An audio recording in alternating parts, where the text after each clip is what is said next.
অনেকে অভিযোগ করে আল্লাহ আমার এইটা দেয় নাই, ওইটা দেয় নাই, আমি এটা পাই নাই, ওইটা পাই নাই। ও পায়, আমি পাই না কেন? ওর চাকরি হয়, আমার হয় না কেন? ওর ব্যবসায় লাভ, আমার লস কেন?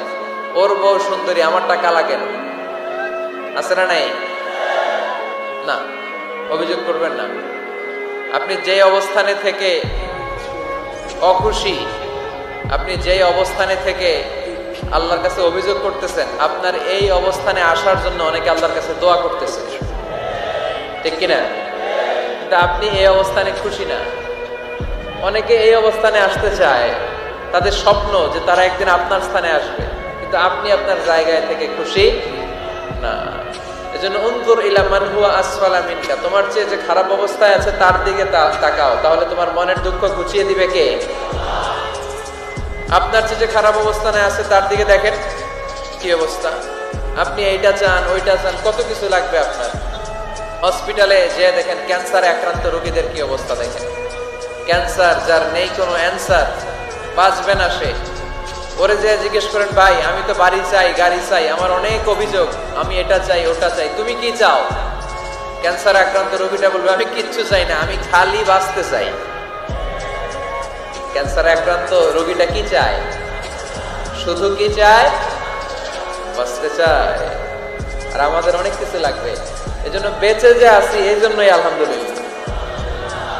শ্বাস প্রশ্বাস যে নিতে পারতেছি, বেঁচে আছি, অনেক দিয়েছে প্রভু, আর কিছু লাগবে না, আলহামদুলিল্লাহ পড়েন। চাওয়ার কোনো শেষ নাই, আছে? লাউ আন্না লিকুল্লি ইবনি আদম ওয়াদিয়ান মিন যাহাব আহাব্বা আন ইয়াকুনা লাহু ওয়াদিয়ান ওয়া লা ইয়ামলা ফাহু ইল্লা তুরাব। প্রত্যেক বনি আদমকে আল্লাহ তাআলা একটা করে স্বর্ণের পাহাড়ের মালিকও যদি বানিয়ে দেয়। কিসের পাহাড়? সবাই বলেন। দেখছেন শরীয়তপুরে? শরীয়তপুরে নাই স্বর্ণের পাহাড়? কোন দেশে আছে? সৌদি আরব। স্বর্ণের পাহাড় নাই, স্বর্ণের খনি আছে। স্বর্ণের পাহাড় এই পৃথিবীতে হবে না, স্বর্ণের পাহাড় পাওয়া যাবে জান্নাতে, ঠিক কিনা? প্রত্যেককে যদি আল্লাহ একটা করে স্বর্ণের পাহাড়ের মালিকও বানিয়ে দেয়, তারা আরো একটা স্বর্ণের পাহাড়ের মালিক হতে চাইবে। আচ্ছা বুঝে শুনে উত্তর দেন তো, আল্লাহ যদি আমাকে একটা স্বর্ণের পাহাড়ের মালিক বানিয়ে দেয়, আমার 14 পুরুষ এই পাহাড়, স্বর্ণের পাহাড় কেটে কেটে ভেঙে ভেঙে বিক্রি করে খেয়েও এই পাহাড়ের অর্ধেকও কি শেষ করতে পারবো? তাহলে আরেকটা লাগবে কেন? স্বভাব, ঠিক কিনা? স্বভাব কি? তো একটা স্বর্ণের পাহাড়ের মালিক যদি আমি হই, আমার 14 পুরুষ খেয়েও শেষ করতে পারবে, তারপরেও আমি আরেকটা কেন চাই? স্বভাব। আল্লাহর হাবিব বললেন এটা স্বভাব। ওয়ালা ইয়ামলা আফাহু ইল্লা তুরাব। কবরের মাটি ছাড়া কোনো কিছুই তার এই জিহ্বাটারে থামাতে পারবে। যার আছে যত বেশি, তার আরো চাই তত বেশি। মানুষের আছে যত বেশি, তার চাই তত বেশি। শেখ সাদি রাহিমাহুল্লাহ, ইরানের বিখ্যাত কবি, বালাগাল উলা বিকামালিহি কাশাফাত দুজা বিজামালিহি, এই কবিতা লিখে বিখ্যাত হয়েছিলেন। তো ওনার একটা সময় আর্থিক দৈন্যতা যাচ্ছিল, টাকা পয়সা ছিল না, ফলে পায়ে দেওয়ার মতো জুতা ছিল না। কি ছিল না? জুতা ছিল না। তো খুব আফসোস করে একদিন মনে মনে আল্লাহরে বলে, আল্লাহ আমি এত বড় কবি, আমার পায়ে দেওয়ার মতো জুতা নাই। আহা, আফসোস করে ঘর থেকে বের হয়েছে। বের হয়ে দেখে এক ভিক্ষুক ভিক্ষা করে, ওই ভিক্ষুকের 2টা পাই নাই। ভিক্ষুকের 2টা, আর কবি সাহেবের কি নাই? জুতা নাই। কবি সাহেব যখন এই দৃশ্য দেখছে, হায় রে, আমার তো পা আছে, এর তো পাই নাই, সেজদায় পড়ে গেল। আর আল্লাহরে বলে, আল্লাহ শুকর, আলহামদুলিল্লাহ, বেশ ভালো আছি, আর কিছু লাগবে না। এজন্য শান্তি হচ্ছে শুকর আলহামদুলিল্লাহর ভিতরে। শান্তি কিসের ভিতরে? শুকর আলহামদুলিল্লাহর ভিতরে। এজন্য আওয়াজ করে পড়েন আলহামদুলিল্লাহ। আপনার চাহিদার কোনোদিন শেষ হবে না।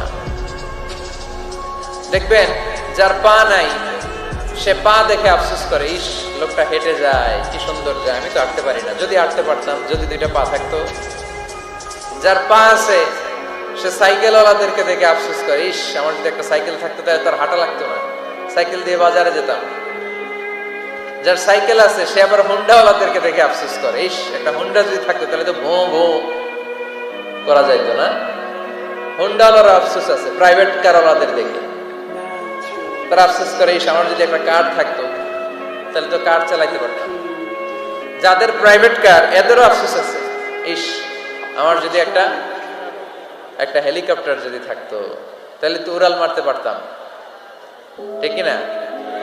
হেলিকপ্টার ওয়ালাদেরও আফসোস আছে, আমার যদি একটা জেট প্লেন থাকতো, jet plane, private jet plane, ও প্রিন্স ওয়ালিদ বিন তালালের মতো 70% মেড অফ গোল্ড, তার একটা জেট প্লেন আছে, এটার 70% স্বর্ণ দিয়ে বানানো।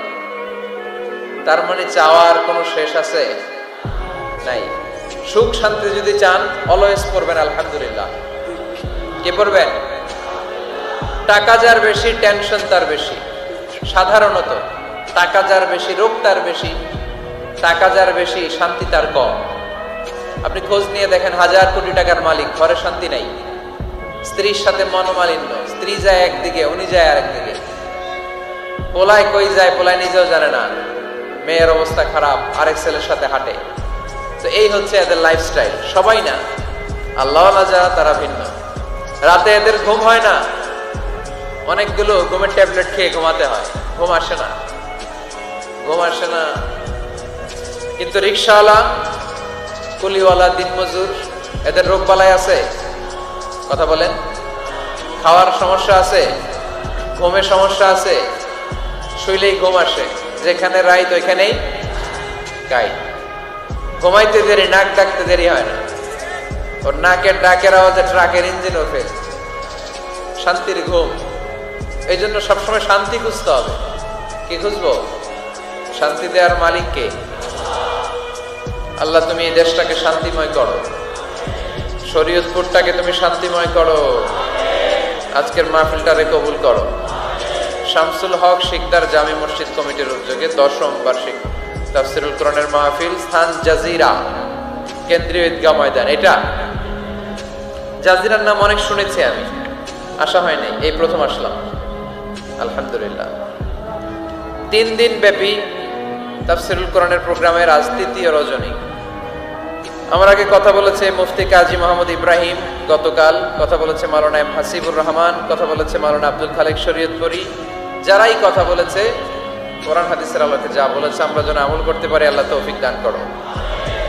সঙ্গীত পরিবেশনায় ছিল মশিউর রহমান সুর সম্রাট, অ্যাডভোকেট রোকনুজ্জামান ইসলামী সঙ্গীত শিল্পী, star voice champion Imtiaz Ahmed.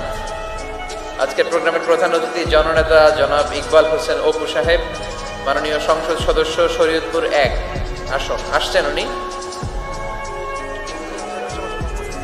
প্রতিনিধি হিসেবে, চেয়ারম্যান সাহেব যিনি বক্তব্য রাখলেন, সুন্দর বক্তব্য রেখেছেন উনি। বিশেষ অতিথি জননেতা আলহাজ মোবারক আলী শিকদার, চেয়ারম্যান উপজেলা পরিষদ জাজিরা। মাশাআল্লাহ, কত সুন্দর ইসলামের পক্ষে কথা বললো। এরকম চেয়ারম্যান আমরা চাই কি চাই না? অনেক চেয়ারম্যান মাহফিল বন্ধ করে দেয়, আছে না নাই? এগুলো ওনারা ভুল করে। ওনাদের উচিত মাহফিলগুলোতে আসা। যেমন আপনাদের চেয়ারম্যান এসেছে, আপনাদের ভালোবাসায় সিক্ত হয়েছে, ঠিক কিনা? আপনাদের দোয়া নিয়ে গিয়েছে, দোয়ার দরকার আছে না নাই? দোয়ার অনেক দাম।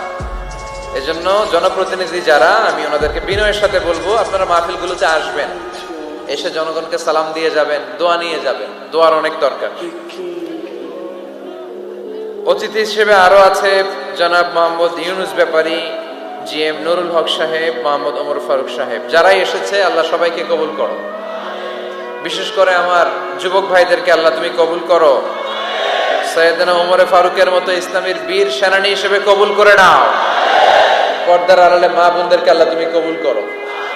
আম্মা জান আয়েশা রাদিয়াল্লাহু তাআলা আনহা, খাদিজাতুল কুবরা রাদিয়াল্লাহু তাআলা আনহার মতো মহিয়সী, গরিয়সী, নেককার নারী হিসেবে কবুল করো। আসুন আমরা সরাসরি কোরআন থেকে শুনি, কারণ কোরআন থেকে শুনলে বরকত বেশি না কম? আরো জোরে বলেন, বেশি না কম? এটা এমন একটা কিতাব যে কিতাবে কোনো ভুল নাই। আছে? সন্দেহ আছে? সংশয় আছে? মুত্তাকিনদের জন্য এই বইটারে হেদায়েতের কিতাব করে নাজিল করলো কে? যালিকাল কিতাবু লা রাইবা ফি হুদাল লিল মুত্তাকিন। This is the book, the most authentic and original book in the world. whereof there is no doubt in it and a guidance to those who are muttaqin. এটা এমন বই যে বইয়ে কোনো ভুল নাই, কোনো সন্দেহ নাই, কোনো সংশয় নাই। মুত্তাকিনদের জন্য এই বইটারে হেদায়েতের কিতাব করে পাঠালো কে? আবার আল্লাহ বলেন কিতাবুন আনজালনাহু ইলাইকা লিতুখরিজান নাসা মিনায-যুলুমাতি ইলান-নূর। নবী হে, এই কিতাবকে আমি নাজিল করেছি অন্ধকারাচ্ছন্ন মানুষগুলোকে আলোর পথ দেখাতে, বামপন্থী গুলারে ডানপন্থী বানাতে, জাহান্নামী গুলারে জান্নাতি বানাতে। এই কিতাব যদি কেউ পড়ে সে মানুষের মতো মানুষ হয়। ওই মানুষ কখনো অন্যায় করে না।